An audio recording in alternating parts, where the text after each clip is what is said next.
I'm so incredibly excited to be doing this. I'm so excited to be able to connect and to hear how your journey's going, what questions are coming up, what successes you want to celebrate. Okay, so our first question is from Marai. Says, I love this and I haven't missed a single day. However, I notice fear coming up when I imagine shifting to doing the practice alone. It's so supportive to have you and the whole group on the journey with me. I feel afraid that I won't have the stamina to continue regularly after the quest has ended. Please advise. Okay, so Mariah, I know that you're not alone, and this is a great, great question. Now, the good thing that you should know is that because we structured it into be micro learning, you're going to have 33 days of momentum build up behind you, and you're going to have this tribe, this group of people loving you and supporting you from all over the world. But the reality is that there's going to be resistance that comes up.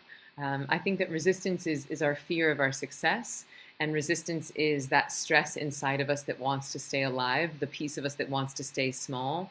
And that's going to come up, and it's going to be potentially a legitimate thing for you to come up against. And so what I recommend that you do is that you just decide. You just make this non-negotiable. I think everyone on this call right now should just put this thing in the non-negotiable bucket. Because the second you start negotiating with it, maybe later, maybe 5 minutes, maybe 10, maybe after I have cocktails, you're done. Right? You just got to wake up, freshen up, meditate. Wake up, freshen up, meditate, and don't let your mind, that left brain critical mind, start negotiating with you. There's an amazing woman, I can't remember her name right now, but she's one of the highest paid speakers in the world, and she basically talks about the 5-second rule. And she says that when her alarm goes off in the morning, she gives herself 5 seconds, like a rocket ship. She goes, I go 5, 4, 3, 2, 1, and then she just gets out of bed and she starts her day. And she's like, if I take more than that, I snooze again, I don't go to the gym, I don't meditate. And so what I would say is when it's time to meditate, and you could set an alarm on your phone for before, not after. When that alarm goes off, you could go, okay, I'm giving myself 5, 4, 3, 2, and then you sit down and you meditate and you just do it. But know that you're not alone. And this is really the only way people are like, I want to be the best meditator in the land. I want to be advanced. Here's how you get to be an advanced meditator: by meditating. That's the only part of this that's hard, is getting your buns in the chair. But know that we'll be cheering you on along the way. Okay, so Juan is saying, what is the best way to detach from Emily's guided meditation, i.e. to go solo, to do it on our own without the audio guide? How do you, Emily, meditate? The way that we structured the M word is that part 1 is designed to give you that morning priming practice. That practice is designed to make you self-sufficient. And so we're repeating things again and again and building on top of skills so that each time it gets more at home, more in your bones, more in your soul. And I would say just try it once and be willing to fail. Do one on your own and see how it goes. And just remember the order. You could even write down the bullets of the order. And then before you meditate, just look at it and then sit down and start. And know that it doesn't have to be perfect. Like obviously when I'm guiding you, I'm giving you little cues.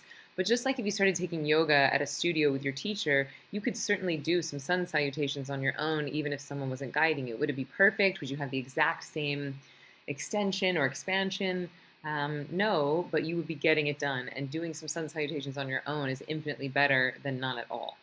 So when I personally meditate, I'm doing something very, very similar to what I offer in the M word. It's just the timing's a little bit longer, my mantra's a little bit more powerful, because it's the mantras that I teach in the Ziva technique when I teach face-to-face in person.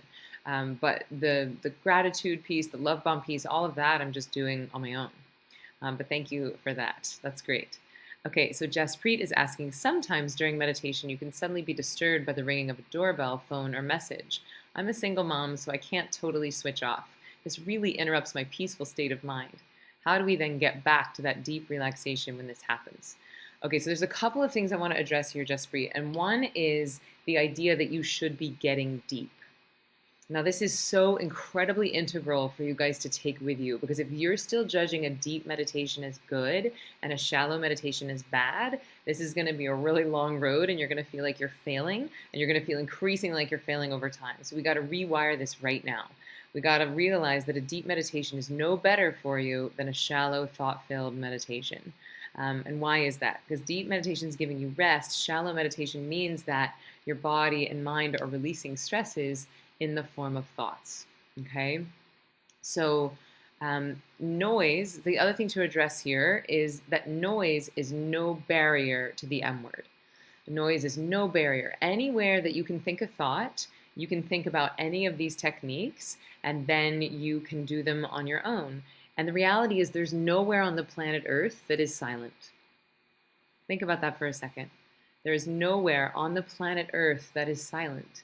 Even in nature, even in a cave in the Himalayas, there's going to be wind or a fly or a wolf or a bird. And so silence is not the goal. Turning into a deaf person is not the goal.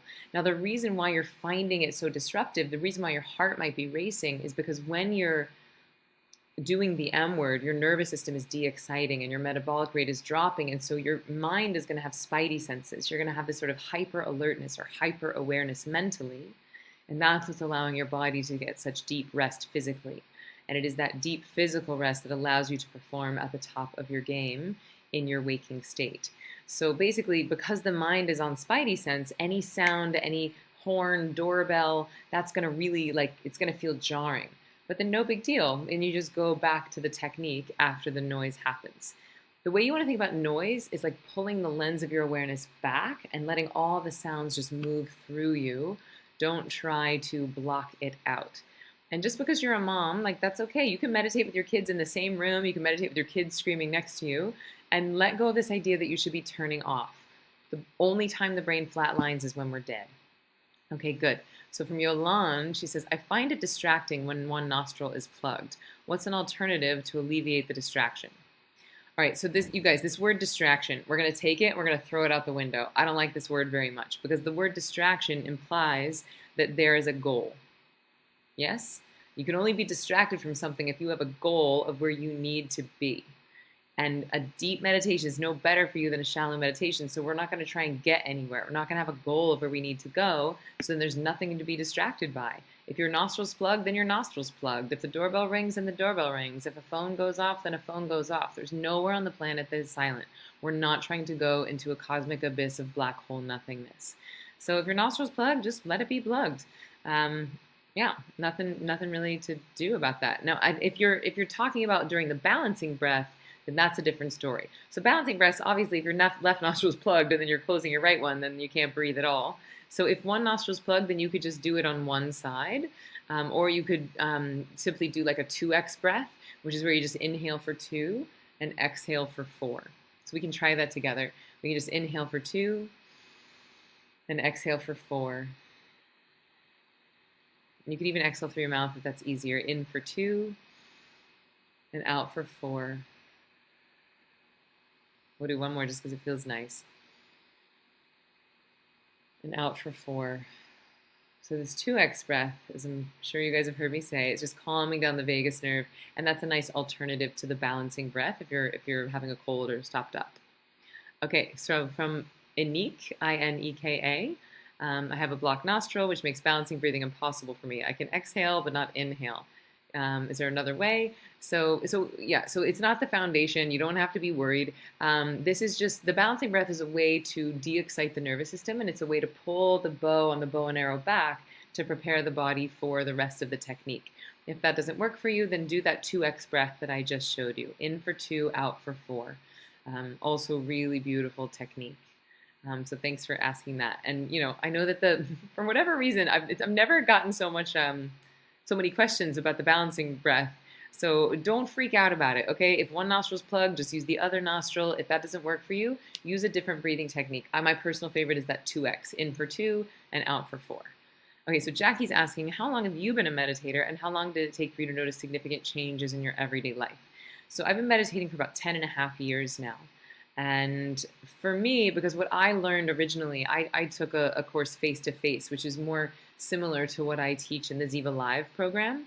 And so for me, it cured my insomnia on the first day. I stopped getting sick. I didn't get sick for 8.5 years. I stopped going gray, 38 years old now, and I have barely any gray hairs. But the biggest and the most immediate for me was the insomnia. But now I've taught over 7,000 people to meditate, and everyone's different. Some people notice big changes right away, and some people are just slow and steady wins the race. There's no right way. The way we want to think about the meditation is that it's peeling away, like sloughing off the old calluses, peeling away all the old stresses bit by bit, meditation by meditation. And what's happening for me now that I'm like 10 years in is that I notice that my relationships are sweeter. Certainly my romantic relationships are better. Um, well, I guess, just with my husband, it's very supportive, it's very kind, it's very adult. Whereas I feel like I used to be in sort of borderline abusive relationships. My relationship with food has really changed. I never really had an eating disorder, but I didn't not have an eating disorder. I had a very like sort of punishment and reward relationship with food because I was a dancer and I was a model, and so I was always like watching what I was eating. And now I just eat food and I nourish my body, and I'm not using it as like this reward thing. I notice a whole lot more serendipity and synchronicity in my life. I've learned this new word called pronoia, and it's my favorite new word, pronoia, Pronoia, and it is the opposite of paranoia. It is the belief that the universe is constantly conspiring to shower you with blessings. And I think that's such a beautiful concept. But that to me is what meditation has started to deliver over time, over regular practice of making it non negotiable, getting to the chair every day. I started to notice that my whole life is pronoia. And that doesn't mean I don't have challenges. That doesn't mean I don't get sad or angry, or that people stop dying, or that there stops being traffic. Like all that stuff still happens. But even that, I start to reframe. I start to see as, why is this happening for me versus why is this happening to me? And I think in life, the faster you can get to the lesson without the spiritual bypass. I mean, I'm not saying don't feel your feelings, but the faster you can get to, well, what am I meant to learn? How am I meant to grow? How can I use this for mine and everyone's good? Then the more you're living your life in that state of pronoia. Good. Okay, so from Annie, she said, you've said we absolutely must do our right thumb and ring finger for balancing breath instead of left. No worries, but can you please explain the science behind it? My curious mind won't drop it, and I really feel like I need to know the why in the same way you've explained most other things so far. I don't have any science around it. The why is that's the way I've taught it. That's the way I've always been taught it. And this stuff, all the stuff in yoga and Ayurveda and meditation, it's not arbitrary. And at this point, if you don't trust these Ayurvedic dudes, like, and I get that if you're new on the journey, that maybe you aren't seeing many results yet, and maybe you're still having to take things on faith for a moment. But the reality is nothing's really arbitrary. The right hand is your masculine side, your left hand is your feminine side. So doing something with your right hand versus your left hand is going to change what's the loop that's happening in your brain. Mudras, which is like yoga of the fingers, it does different things on the right hand versus the left hand. But I don't let this be a point of resistance. It doesn't matter. And like, why do you care? Like, what good is it going to do it with your left hand versus your right? And like, break the rules one day, try it out. You're not going to catch on fire. We'll just see what happens. But it's meant to be done on your right hand. Okay, so from Courtney, what or when was the tipping point in your meditation practice journey that you knew 100% without a doubt that it was it thing that would be transformational for you? Can you share examples of how it showed up in your life? Did those close to you start to notice? If so, what and how? So Courtney, what I'm more interested in is, how's your journey going? What's your experience been like? And are you looking at your progress so far? Are you celebrating your successes from your day one? And the reality is there is no it thing. There is no magic pill. The reality is that we have to eat well, we have to exercise, we have to sleep, we have to meditate, we have to have good relationships with people. But if you're not meditating and your body's stressed, then your food's going to be shitty, your relationships are going to be shitty, your sleep's going to be shitty. And so for me, the meditation piece was like, it's the foundation. It's the thing that's allowing you to access source energy, and it's the thing that makes everything better because it's up-leveling your brain. And your brain is responsible for every decision you make and every cell that your body prints. And so you want to take care of it and you want to invest in it. But I don't think there is an it thing. I think that you have to have the whole pie. And as you guys know, that the M word is it's a bit gentler than what I learned when I first started, and it's gentler than what I teach face-to-face in person. And it's designed to be more gradual. This is a micro-learning class. So this is going to be certainly more slow and steady, more gentle. It's not going to be the sort of like, I'm enlightened. Like, this is not going to be like a flip a switch and you're in heaven. This is going to be day by day, bit by bit. And if you're looking to kick things up or take things to the next level, then come see me in New York for Ziva Live, or you could join Ziva Mind if you wanted to develop a twice a day practice and get a more powerful mantra. But it's anytime you're investing in getting to the chair, closing your eyes is going to be good for you, because it's going to be getting rid of that stress in your body. So thank you for asking that. And let me just see if there's one moment that I can share with you. I mean, honestly, the first one is the insomnia. Like that, if that's all meditation had ever done for me is cure my insomnia, it would have been enough, and it would have made my life so much better. But all those other things I was just saying, like the pronoia, my relationships, the food, all of that. And now this is coming in the form of like opportunities, book deals, speaking engagements, TV gigs, and all that stuff is happening in a really beautiful and fast way, which is awesome. Which I feel like it's like a high five from nature that's telling you that like you're on your mission, you're helping people, and is it helping you to add value? Is it helping you on your mission? That's a good litmus test as well. Okay, so from Joy, she said, I meditate in my bed before falling asleep. You recommend sitting while meditating with your head free. Why do you recommend that? What am I missing out on if I meditate while lying down? Really good question, Joy, and super important. Super important. So everybody listen up. We don't meditate right before bed, certainly not this style. Okay, if you want to do a guided visualization as you're lying in bed and listening to someone guide you through something, that's fine. But if you're going to actually meditate, if you're going to actually do the M word technique, and I'm sure you understand this by now, the whole point is to prime your brain for your day.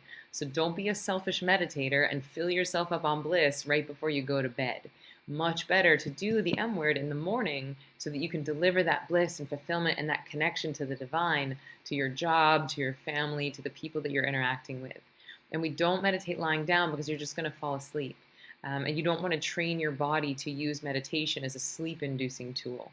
You want your body to use meditation as a meditation-inducing tool, which is different. So if your head is supported, it's just too relaxing and it's too easy. So like you wouldn't want to be in a lazy boy recliner. And for this style, we also wouldn't want to be like sitting with nothing behind you with fancy fingers.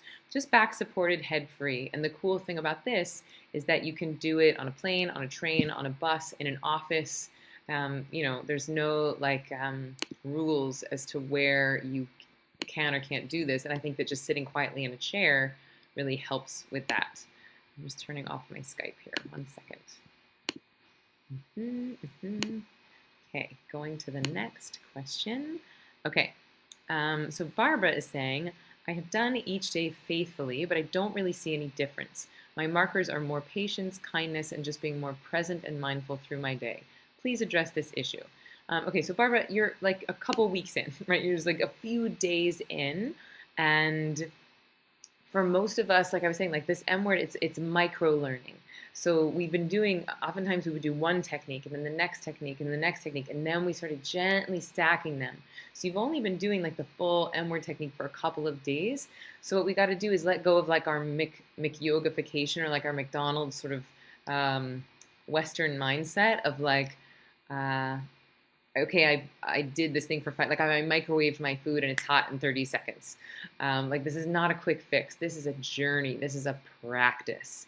And what you're going to notice is that the benefits are cumulative, bit by bit, day by day. But I'm so glad that you wrote down your markers. And I hope that you, in addition to writing down your markers, I hope that you wrote down exactly what your relationship is with patience. Like, did you write down, like, when you feel impatient or when you lose your temper, what does that look like? What were your other ones?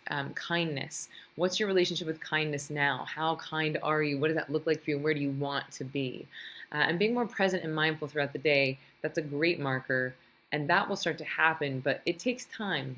A couple of days. And also know that not a couple of days, oftentimes weeks and sometimes months. But a lot of people will, in these first few days and weeks, will have almost what feels like a regression. They're like, oh no, I'm more tired, I'm more irritable, I'm more angry. And the way I want us to reframe that is that this is actually stuff coming up and out. So if that's the case for you, if you feel more irritable, more impatient, a little less kind, then know that that's okay, that sometimes things are being highlighted for deletion. And the best way to approach that is with that theme song, Better Out Than In, right? One of my boyfriends in high school wrote me a song and it was called There's More Room on the Outside. And I thought that was so sweet, such a beautiful concept that there's more room for your emotions on the outside than there are on the inside. And then my nerdy dad joke is that we want this stuff to be in our tissues, not in our tissues. So if some sadness is coming up, just cry it out, and then it's not stuck in your actual cells. But I know that this is tough. If you're committing to doing it, you're doing it every day, and you're not seeing like big dramatic changes, I know that can be really frustrating. So know that you're not alone. I would reach out in the groups, either in the tribe or the Facebook group, and see if there's anyone else that's experiencing that.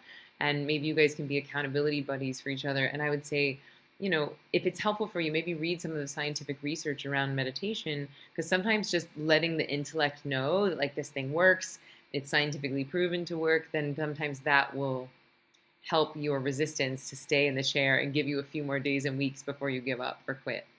So thank you for being so honest, and know that we're all cheering you on. And I want you to get really specific with what those markers are, not just the concept of patience, but like, I get sick 4 times a year. I bite my nails. I'm on this type of anti-anxiety medication. I spend this much money a month at the doctor and on supplements and on wine, so that in 3 months or 4 months, which is really the kind of marker of time we want to be looking at, you can see, well, this is how much I get sick, this is how much money I'm spending on meds, this is how many panic attacks I'm having. So it's more quantifiable.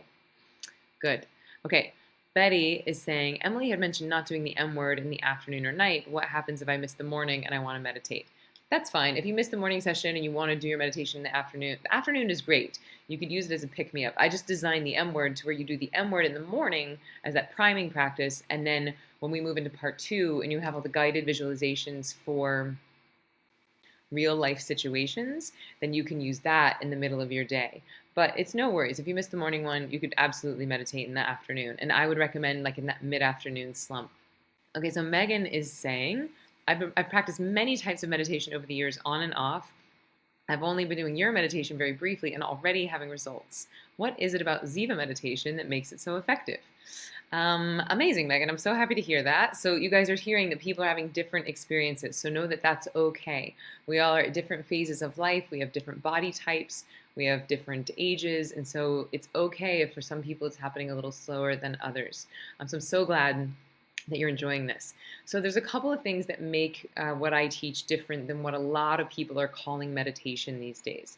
Most of what you're going to find on like a free app or a YouTube video or like a challenge are guided visualizations. And that's some of what we're going to do in part 2, where it's like a visualization for a certain outcome. And a lot of them are giving you tools to help you be present, bringing your awareness into the present moment, which is more of a mindfulness practice, versus what we do in the effortless silence, which is very different than most other styles of meditation. That's much more about surrendering, letting go, less effort, letting that word just float in the background of the mind. It's almost like a supercharged power nap sitting up. And that is really the part that makes this so unique and makes this so powerful for people like us, for high performers, for people that want to be better every day. And if you're liking that and you want to dive deeper and get a more powerful mantra or get a twice-a-day practice, you could either come to zivamind.com or come to New York or LA and learn in person. And then what I can teach face-to-face is obviously more powerful than what I can do online. And so it just kicks it up to a whole new gear. But I'm so happy that you're seeing results already. Bravo. Go deliver that fulfillment for everyone to enjoy. So Sharon is asking, what do you recommend for a schedule where your morning wake-up time varies, so it's a challenge to meditate at a specific time each day? So Sharon, I have a really good news for you. You don't have to meditate at a specific time each day. Just throw that out the window. Doesn't matter. You don't get any extra points for meditating at the same time every day. What you do get points for is meditating first thing in the morning. So you wake up, freshen up, meditate. And then it doesn't matter if you wake up at 8 a.m., 11 a.m., 2 a.m., you just wake up, freshen up, and then meditate. So that's an easy one. Thank you for that. I hope that helps. Okay. Irina is saying, thank you so much for an incredible course. Are there any tips on how to not miss any days or weeks of meditation? I was doing great for the first 2 months or so, and then I started sliding off. So Irina, this is pretty common. Like meditation's like any other new toy or new course. In the beginning, it's so fun and exciting, and you've got this whole community and you've got all this momentum. And then a lot of us will hit a plateau. And so when you hit a plateau, it's easy to want to quit or it's easy to stop. And so here are some pro tips you can all use to help with this. The first is you gotta schedule it. You gotta schedule it. Put it in your calendar. Pull out your phone, pull out your calendar app, and put it in every day. Definitely first thing in the morning. And you could even schedule in some time to do one of the part 2, meditation for better life in the afternoon if you want a little pick me up. But schedule it and keep it like you would an appointment with a lawyer or a doctor or a friend. Basically, make an appointment with yourself and then keep it because you respect yourself. You wouldn't make a lunch date with your best friend and then not show up. You would at least call them or move it or reschedule. And so show yourself the same level of integrity that you would show your best friend, and just show up and do it. And then the other pro tip I would say is, reach out to someone in the Facebook group or on the tribe and share information and get an accountability buddy and get someone and set a goal and say, I'm committing to you and to myself that I'm going to commit and that I'm going to meditate every day for the next 6 months. Come hell or high water, I'm meditating every day for the next 6 months. And maybe you guys put some money on the table. If a lifetime of bliss and fulfillment is not reward enough, then put some money on the table. Put like $500, and whoever misses the first one gets the other person's $500. And a lot of people, when I say that, like, what? $500? And it's like, how much do you think stress is costing your brain? How much does it cost you if you get sick and you have to go to the doctor one time? How much does it cost you if you miss a sick day at work? How much is it costing you to not get that great idea for that course or that book? How much is it costing you to lose your temper on your significant other? What's that worth to you, right? So I'd say gamify it, make a bet. Good. Okay, so Juan is saying, talking about breathing techniques, I understand that with one nostril blocked, we could use the other one, but what about a really bad cold? Breathe in and out through the mouth, or just wait for the cold to go? Yeah, with a really bad cold, then you could just do the 2x breath through the mouth. So just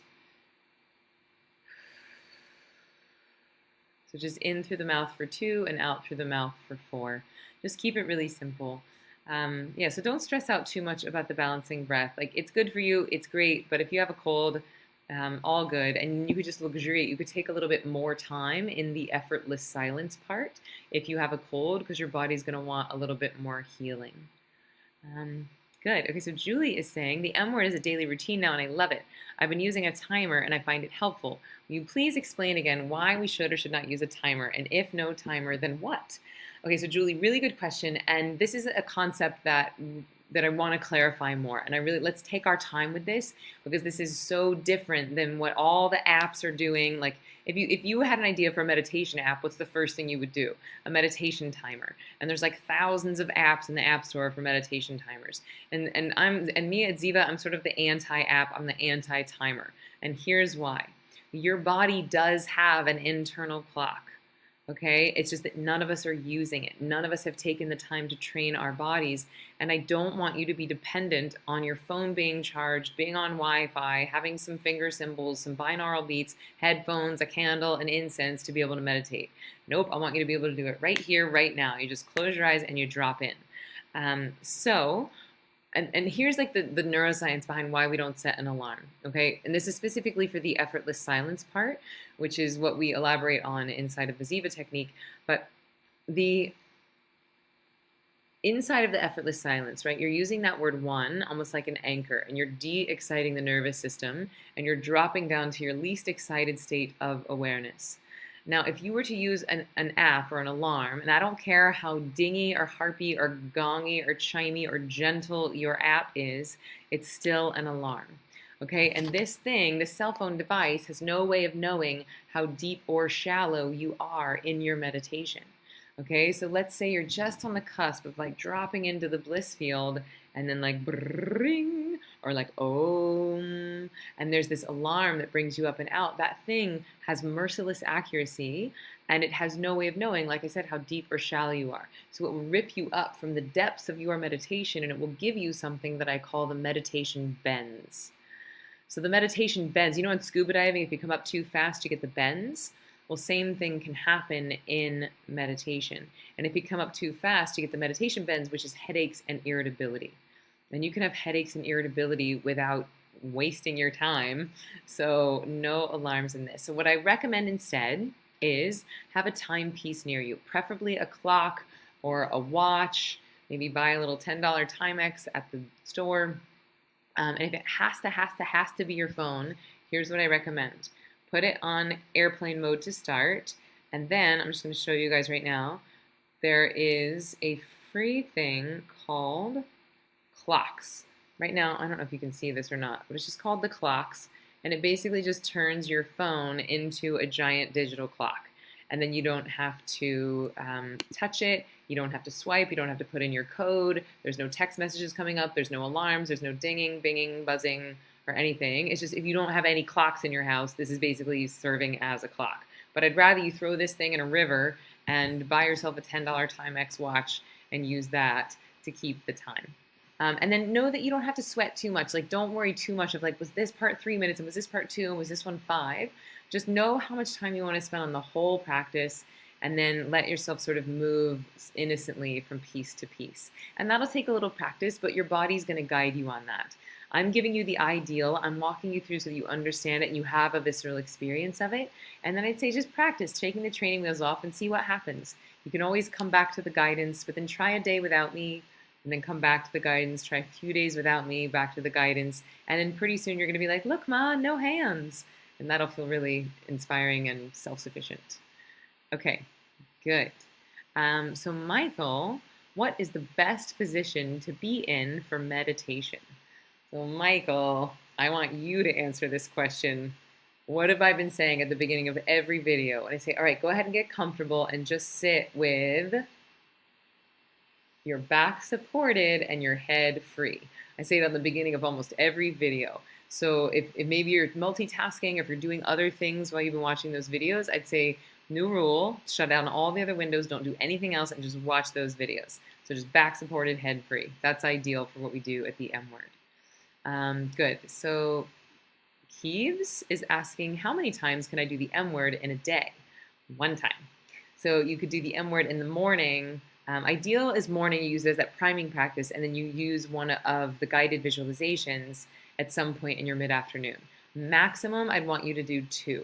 So that would be like on a day that you're flying, or if you're pregnant, or if you're sick, or not sleeping, then you could do in an extra M word. And like I keep saying, if you want to do a twice-a-day practice and get a little bit more powerful mantra, you could do our online course over at Ziva. Okay, so Kathy is saying, hi Emily, I'm excited to be a part of this class. Meditation has changed my life. I love the way you teach and explain it all. Thank you, I really appreciate that. So my question is, why do we continue to judge the good meditation as the one that you feel out of your body? Is it true that the times we have racing thoughts could be the times that may actually be the most beneficial because of all the stress we're letting go? Okay, so I'm going to reframe this question a little bit, because I'm not sure that there might be a little bit of a language barrier. So I think what you're referring to is that I keep saying we don't judge a deep meditation as good and a shallow meditation as bad. So just so we're super clear on that, what I keep saying is we do not judge a deep meditation as good or a shallow meditation as bad. And there is no out of your body, okay? Like when people say I'm having an out of body experience, what's happening there is that they're using some technique that's allowing them to access the right brain. And the right brain is the piece of us that's in charge of everyone and everything. It's connected to everyone and everything. So when you're in that state, sort of in that bliss field, you feel more expansive, you feel bigger, or you feel like you might be like floating above yourself, but it's not really out of body. It's just that you start tapping into the other reality, which is that there's only one thing and we're all it. And so, and that feels nice, and it's delicious to hang out in the bliss field, and it's delicious to feel expansive, but the second you start chasing that, it's going to go away and you're not going to have it anymore. So you don't want to chase that any more than you would any other type of result. And yes, it is absolutely true that those thoughts during the meditation is stress leaving the body, right? So if you're doing all these techniques, right, if you're using that word, if you're using it with least effort, your body's de-exciting, and then what happens is that the thoughts start bubbling, or the stresses start leaving the body in the form of thoughts. And so instead of judging yourself as like, oh crap, I'm thinking about work, oh crap, I'm thinking about my ex-boyfriend, and beating yourself up the whole time, which sucks, is not fun, and you feel like you're failing, and then you're going to quit, I would say instead just have that theme song going, better out than in, and thank those thoughts. Be like, thank you and goodbye. So Gabriella is saying, hi, I've been meditating for about 5 years. Okay, on and off. And I had a mantra that was assigned. One of the reasons that I'm taking your course is because that I felt that mantra was no longer working for me. Do mantras need to change depending on where we find ourselves in life? Okay, so my guess is that Gabriella, if you were given a mantra face to face, that probably is your mantra. And what a lot of people report when they started doing the M word is that even if they've gotten a mantra face to face, sometimes that mantra would come back. Now, what it sounds like was happening is that you thinking that the mantra wasn't working is you simply judging yourself based on misinformation. Because a lot of us, before having this type of training, we think, well, the deep meditation is good and the shallow ones are bad. And then you're judging yourself based on how many or few thoughts you're having. So what happens is that over time, you're going to start having more and more thoughts during your meditation. And that's going to feel like you're a failure if you're listening to that dude that's telling everyone to clear their mind. And so we got to take that guy, throw him out the window. Don't throw him out the window, but throw the idea out the window. And know that thoughts are not the enemy of meditation. So probably wasn't the mantra that wasn't working. What was happening is that over time with meditation is that our right brain and our left brain start integrating. Okay, the waking state and the bliss field start integrating. And so in the beginning of our careers, it's like, here's our waking state and here's the bliss field. And they feel like, whoa, this is really stressing and amped. And then it's like, whoa, I'm in this other state. And it feels like, oh my God, I'm the best meditator in the land.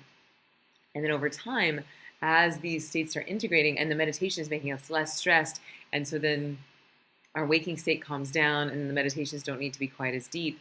As this integration is happening, the difference between waking state and meditation is not all that different.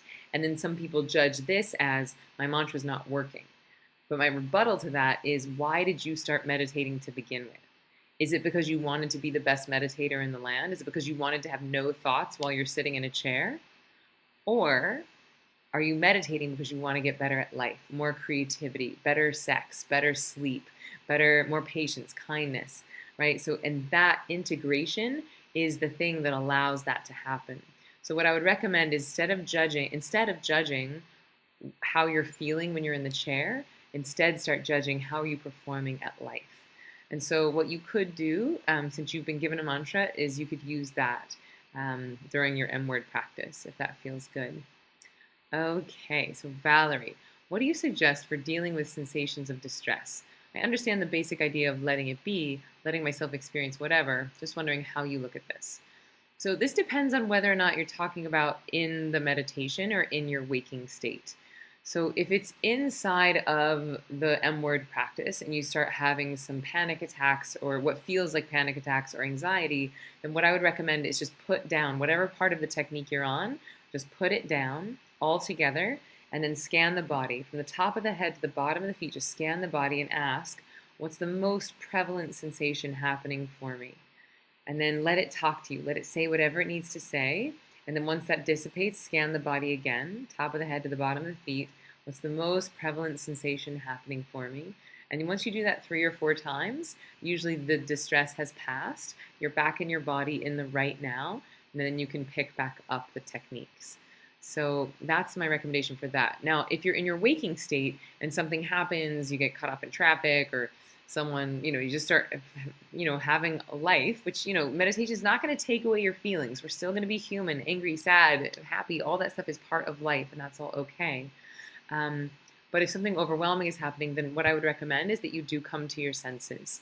Now, what we do is very, sort of elaborate, but you could do that in a few seconds with your eyes open even. You could just stop, feel your feet on the ground, and then hear what you're hearing, see what you're seeing, taste what you're tasting, smell what you're smelling, and just walk through your senses in a few seconds to bring yourself into the body.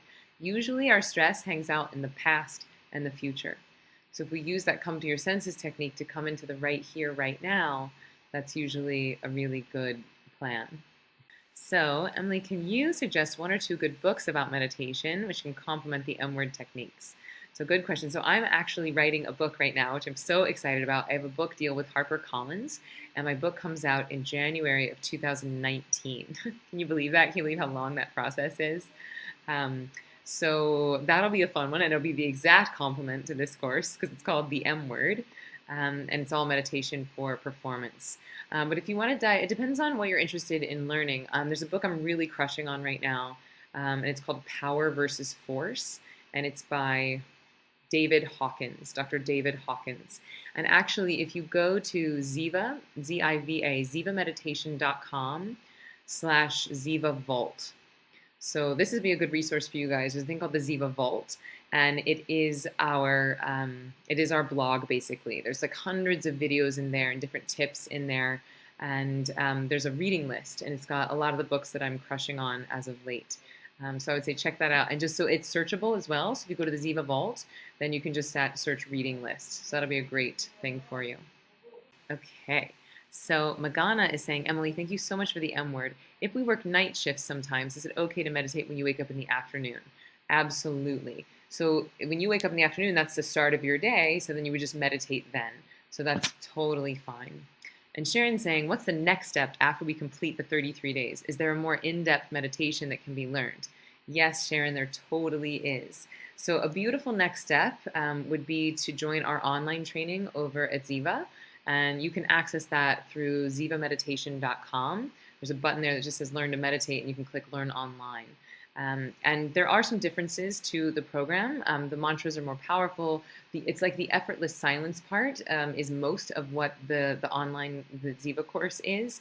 And a lot of people report that, a lot of people from the M word last time went on to do it and report that it speeds up that stress release. It just sort of speeds up the benefits, all the benefits I've been talking about. And then like the Tesla of meditations is like, come and learn with me in person in New York or LA. Okay, so Jason is saying, Emily, I've loved this course so far. Thank you so much. What can we expect a year from now if we stick with this daily meditation? It's motivating to me if I can envision a future based on effort I'm putting in now. I know it'll be different for everyone, but curious what some of the bigger outcomes you've seen with your long-term clients. So Jason, this is a great question, and you're right, it is different for everyone, and I want to take care that we don't get into the I'll be happy when syndrome as it applies to meditation, meaning that I don't want to see like, well, once I've been suffering through this terrible meditation slog for a year, then I'll be a millionaire. Like that's antithetical to everything that we teach. And so the way I'd love for you to think about this is that I wake up in the morning and I have this beautiful opportunity to dip into my own bliss and fulfillment right here, right now. And then I use my desires as a means by which to deliver that fulfillment. And if we start to reframe life in that way, then there's no pot of gold at the end of the rainbow. But what a lot of my clients report is,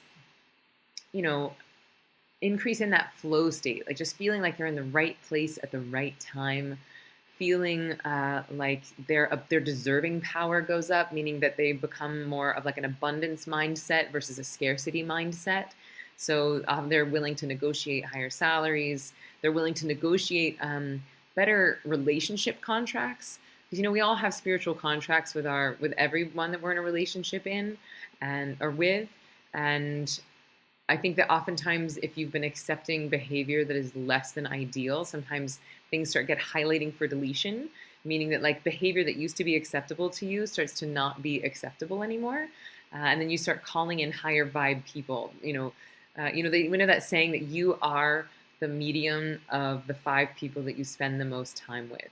So look at who you're spending your time with. How kind are they? How successful are they? How much money are they making? What kind of trips are they taking? How much are they contributing to the world? And make sure that the people you're surrounding yourself with are the type of people that you want to evolve into. And so I would say for a lot of people that starts to happen innocently and spontaneously. Like the people that complain and drink all the time and just can't ever find anything nice to say, like it's not as charming to hang out with those people. And as they start to fall away, you start calling in really fun, creative, energetic people that are contributing to making the world a better place. Great. So here's some really beautiful things that some students have shared about their successes so far. And Sharon's saying she's so grateful for the consistency of meditating on a daily basis. So that's awesome, Sharon. And really, that's the whole gig. It's like, what is it going to take to get you to the chair every day? And Jenny's saying, I haven't gone out since starting meditation with you. And so I think that means like maybe gone out drinking or gone out partying. So I don't want you to become a recluse. But if you used to have a propensity towards abusing alcohol, then this is great. Claire's saying, I'm noticing that I feel so much more grateful for the little things in life. Oh, beautiful. That to me is like the whole jam. Life is the little things. Like, oh, this delicious water. And the beautiful sunshine, like, oh, the fact that I get to meditate, the fact that my kids' laughter and like coming home to my dog, when all of this stuff starts to be the things that you're celebrating, like this is a life worth living instead of being like, oh, I'll be happy when I have a yacht and a bazillion dollars.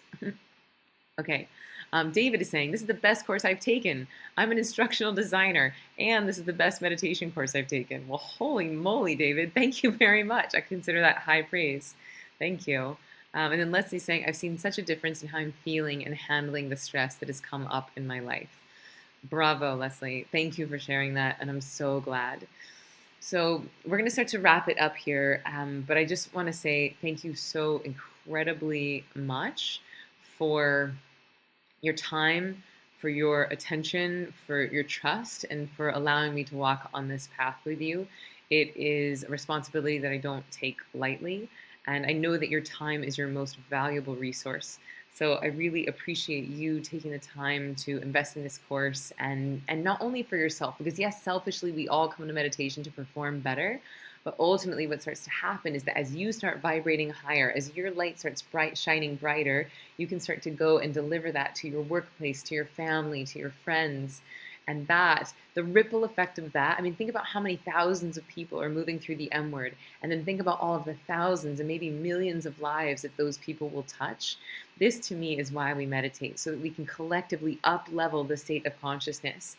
Because one person meditating in a cave might be nice for them, but it's not going to change the way our agriculture works. It's not going to change climate change. It's not going to change public policy. It's not going to change the types of leaders that are being elected. If we want to do that, we've got to start grassroots, start with ourselves, and then collectively up-level the consciousness. Beautiful. So thank you guys so much. I really appreciate you. I'll be checking out in the tribe and in the Facebook group, so keep those conversations alive, support each other, share with each other. And I love you guys so, so much, and I will see you soon. And I hope to see you in New York or LA in person soon. Bye.